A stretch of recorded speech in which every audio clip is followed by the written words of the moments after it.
Jim. What's up, guys? We are back. I remember asking Shad earlier, like, hey, do you sing as well? He's like, I try. But after this, you can obviously see that you can sing, so don't sell yourself short. And we are here with Edwin. How long have you been producing for? Since I was about 13 years old, so 12 years. 10. And what got you into that? I was listening to a lot of music. I was wondering like how it was made. Listening to like Kanye, listening to all these producers. Okay. And then just somehow just learning about software that you can do it on your own. Just having doing it on your computer. I used to always think you needed like a lot of hardware. You needed all that. And then I ended up getting the program. I had Fruity Loops back then, FL Studio, and then I just started messing with it. I would just click buttons and realized that you could get creative with it. And then I started getting a little voice recorder, recording sounds, and then porting them onto my computer. And then just out of that, just started researching how to get better, and I just kept doing it. That's great. And then starting to work with Shad himself, like learning how to make music and how song structure works. So all that just started developing until now. Do you have any producers that you look up to? Yeah, of course Kanye, all the big artists, all the big producers, Timbaland, all those guys. Anybody in particular that really shaped how I make music? Probably if you're 50, nothing. They're big producers. They're a band and they produce for big artists, whoever is Lupe, Gas. Wow. And just seeing it, I was able to sit in on sessions with them and see that work. And You're able to sit in on sessions with them? Yeah. How were you able to get to that? Just coming up earlier, 5, 6 years ago, just going around networking, we were able to and just helping them out with video media stuff. So just sitting in and watching them and just really learning how it really works and how these people are so talented and how they're just able to come up with things on the spot. Yeah. I had to step my game up and realize this is really how it works and this is how music is made, for real, and not just in your own home, just just kind of messing around. There's people who really do it for a living, so just trying to step up. Being in the studio with them, I feel like that's when I first learned how to rap. Seeing how they make songs and seeing how they structure stuff that quick, I was like, all right, I gotta get way better, and that's when I think I first learned how to make songs and make Yeah, and this is a question for both of you guys.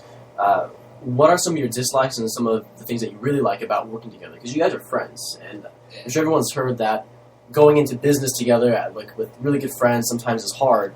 Have you guys ever faced anything like that? Or has it been pretty easy? Dislikes and stuff.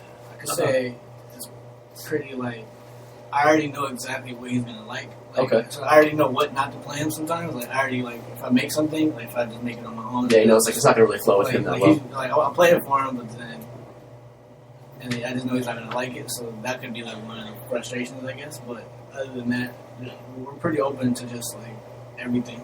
We want to make something progressive no matter what. So if he's coming up with some new type of flow, some new type of structure, I'm always for it. Same thing on the opposite end. If I'm trying to make something that's doesn't really sound conventional, we're always down to just make it. So. That's great. And then our next song, Kobe, Giant Leap, featuring Tyler. Is it Kimon? Simone. Okay, very cool. Tell us about this. Kobe. Let me see what Kobe's about. Having a dream. And in the song, I talk about Kobe. I talk about making it to the NBA as that's success. Making it to the NBA. That's what you do. Is when we grow up, we play basketball, and the NBA is that success that we all strive for. And it's not really about basketball, even though I use basketball as a metaphor. It's mainly about. It's open about everything, but for me personally, it's about music again.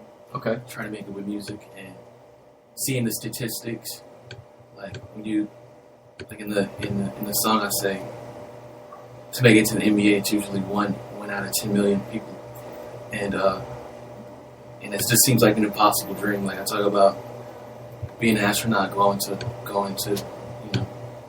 leaving Earth to actually be that person. It's only quite a few people who can actually do that. Same thing with music, same thing with basketball. And the song is about just saying, just disregarding the statistics and loving what you and really believing in what you do without having that statistic sit on top of your mind and kind of bury your passion. Yeah, don't let that really dictate whether you can do it or not. It's more just if you have the passion for it, go for it, do it, try go as hard as you can. Yeah, definitely. There's no sense in letting a number stop you from chasing your dream, which I really like. So here on B Radio is Kobe. And that's a giant leap for mankind. Damn, that boy can jump. He will never reach the moon, but damn, that boy can dunk. And that's a giant leap for mankind. Damn, that boy can jump. He will never reach the moon, but damn, that boy can dunk. I ball so hard, motherfuckers wanna find me. I ball so hard at the NBA, it's unlikely. From Silmar, that's where we live in. Wait, what's my chances? That's 1 in 10 million. They say slow down cause we headed nowhere fast. And I broke with V8 engine, windows broke, stuck with 4 flats. Off your statistics, nigga, check my stats. You won't make it, ain't they tell Tyler, honey, cut that. Alright guys, so we are back. That was a little bit of a shorter version. You can definitely check out their full version on iTunes. So check that out, Kobe. And what is Face is Fact about in your most recent EP? Face is Fact is about, I would say, how would I put this? It's a progression from the beginning to the end of the album. Okay. Of trying to figure out what's more important in life. And in the beginning of the album, I talk about how money seems like it's the most important thing, because a lot of people put money over love. They put money on top of God, and just the priorities, just the way the world is. Your priorities can rearrange and get out of order. And so for the first song, it's about money is everything, cash rules everything around me. And towards the end of the album, I'm just trying to. It's in between the album is me trying to figure out which should go first, what's the most meaningful thing. By the end of the album, you figured it out. It's me saying that love is the most important thing, family is the most important thing, and faith is important. And trying to be happy at the end of the whole thing. That's great. And then what is to be coming from you guys in 2015? 2015 is going to be more videos off Face is Fact, more shows, and new music. We're going to put out new music throughout the entire year. Great. And you have YouTube videos. What is your YouTube channel so people can check out the videos? Our YouTube channel is Next Day TV, so it's youtube.com/Next Day TV, and that's where all our videos, all our work is on that channel. Great. And then where else can people find you? I know you guys have a website. Yeah. You can find us on wearenotworthless.com. Great. Awesome. And also, you guys, I want you to check out our video interview on our YouTube channel, as well as on our blog at bBooth.com/bblog. If you're an artist on the rise and would like to be featured on B Radio, hit us up on social media at bBoothTV. Keep listening every Thursday at noon right here on B Radio. Again, I am your host, Christopher James, and with me today was Shad Robinson from Silmar, California. Thank you guys so much for coming in, and thank you guys for listening, and I will see you guys next Thursday. B Radio.